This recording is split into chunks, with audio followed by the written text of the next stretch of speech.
I said, you know what? Sure.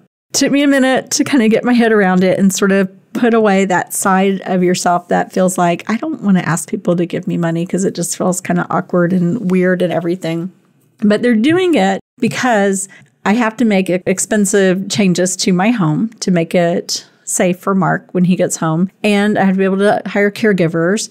And then even though, and this is what my caveat to them was, if you put this out there, please let people know we have 2 forms of insurance. I mean, I tried to be as prepared as possible for anything. And, unfortunately, we did not prepare for this, such a life-changing event. Welcome to Aging in Style, the podcast dedicated to celebrating aging and what it takes to do it well. I'm Lori Williams. I'm a certified senior advisor and senior housing expert.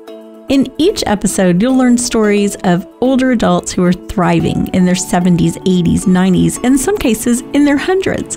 Whether you're an older adult or the child of an older adult, this podcast is filled with insightful resources, organizations that are doing incredible work, and stories that will inspire you to volunteer, learn, and who knows, maybe even skydive in your golden years.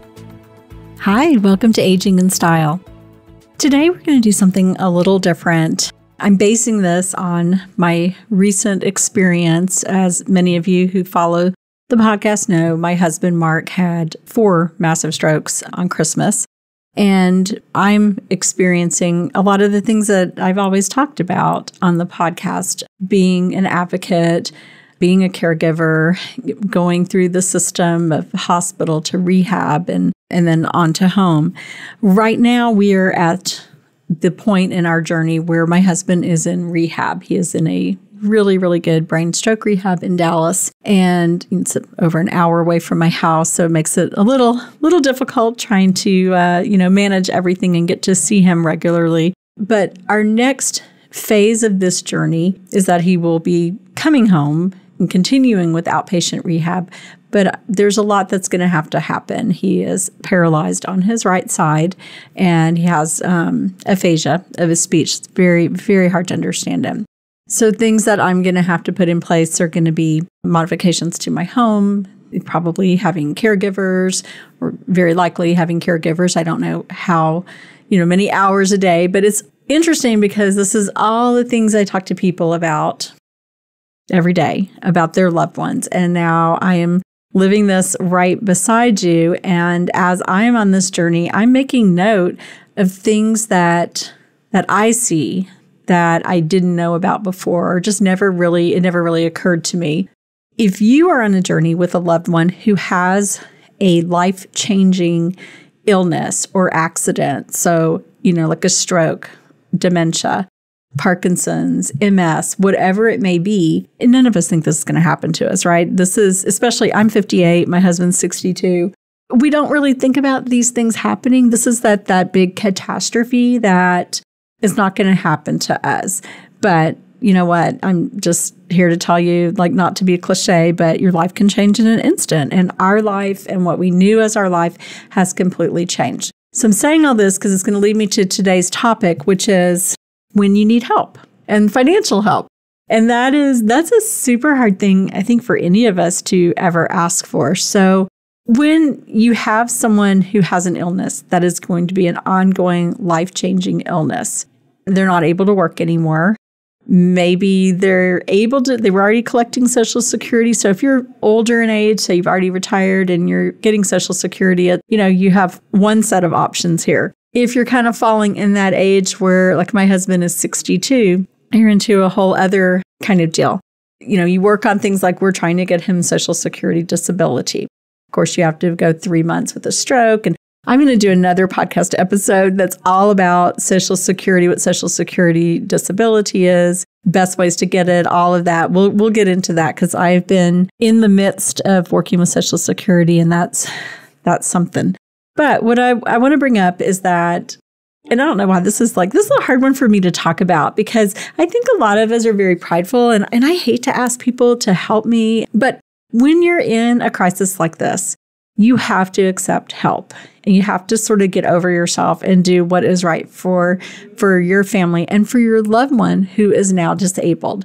So I did a podcast early on, I think in January, where I just wanted to say, if someone is offering to bring you a meal, to give you money to help pay for gas going back and forth if you're having to drive an hour each way, offering to take your dogs for a walk, whatever it is, say yes. Just take them up on it, because they're sincerely making this offer from their heart.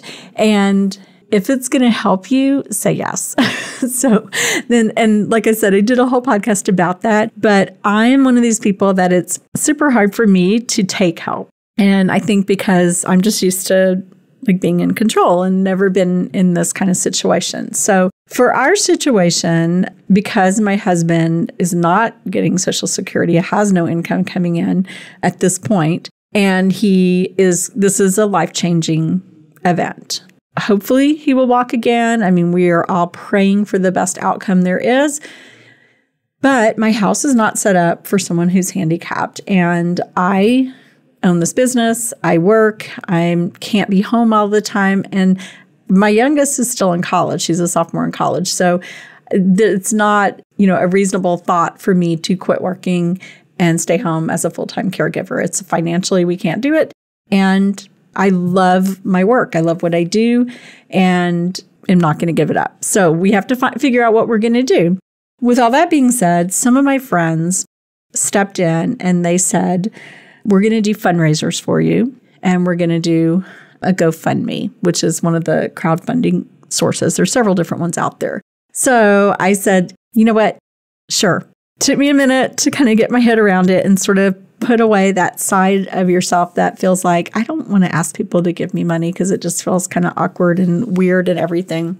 But they're doing it because I have to make expensive changes to my home to make it safe for Mark when he gets home. And I have to be able to hire caregivers. And then even though, and this is what my caveat to them was, if you put this out there, please let people know we have 2 forms of insurance. I mean, I tried to be as prepared as possible for anything. And, unfortunately, we did not prepare for this, such a life-changing event. So insurance is covering most everything. We still have, some fights with CareFlight and some other things, but it is covering most of that. Thank God. There are some outstanding bills that we're still submitting and trying to get paid. But the other big thing is caregivers are not cheap. And, I talk to people all the time about this, about if you have veterans benefits, sometimes you can get caregiving. There's different ways, and sort of analyzed my situation. And there's really not a whole lot because my husband was not in the military. I wish he was. There's not a whole lot out there. We make too much money to qualify for certain programs. And, it's just what it is.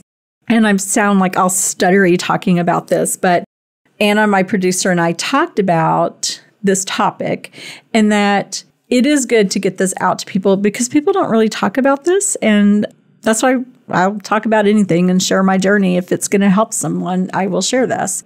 All this said to tell you to put away your ego.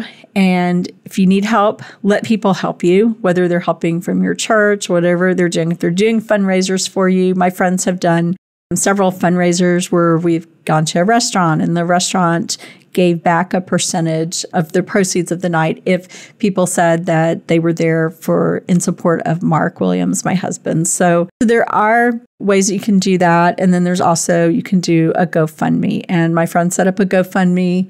We've had several donations. We've had a lot of people mail us checks because with any of these sort of crowdfunding sources, you do have to, there's a percentage that goes to the GoFundMe. So I've had several people just mail us checks and, just to help out. And it's overwhelming. I mean, I'm so grateful. This is sort of my second part of this podcast is sort of like a love letter to everyone who has supported us, whether they, donated to the GoFundMe, donated at one of our fundraisers, sent a card to Mark, a Get Well card. He loves cards, and we have his whole room decorated in them at rehab. People who have just sent me a note or told me they're praying on social media. All of those, I mean, we are just overwhelmed with the love and good will of people everywhere, people we know, friends and family, plus people we don't know who have just reached out and been so exceptionally kind to us. So that's really my message here on this podcast is, like I said, one, to just thank everyone who has been so wonderful to us through this. And also to put it out there that, none of us are immune. The worst can happen. This is the worst case scenario of, financially and, figuring out how you're going to care for a loved one ongoing because they've had a life-changing event. So again, just putting that out there, putting it out that sometimes we have to ask for help, as hard as it is, or even if we're not asking for help, we have to accept help because people are going to offer it and we have to get over ourselves and take the help because we all need help sometimes. And I know, and thinking back after I felt sort of like awkward about the whole GoFundMe thing, then I thought back, oh my gosh, through the past, 10 years or whatever, I've always given to GoFundMes. If I saw someone's story, whether I knew them or not, if their story touched my heart, I gave.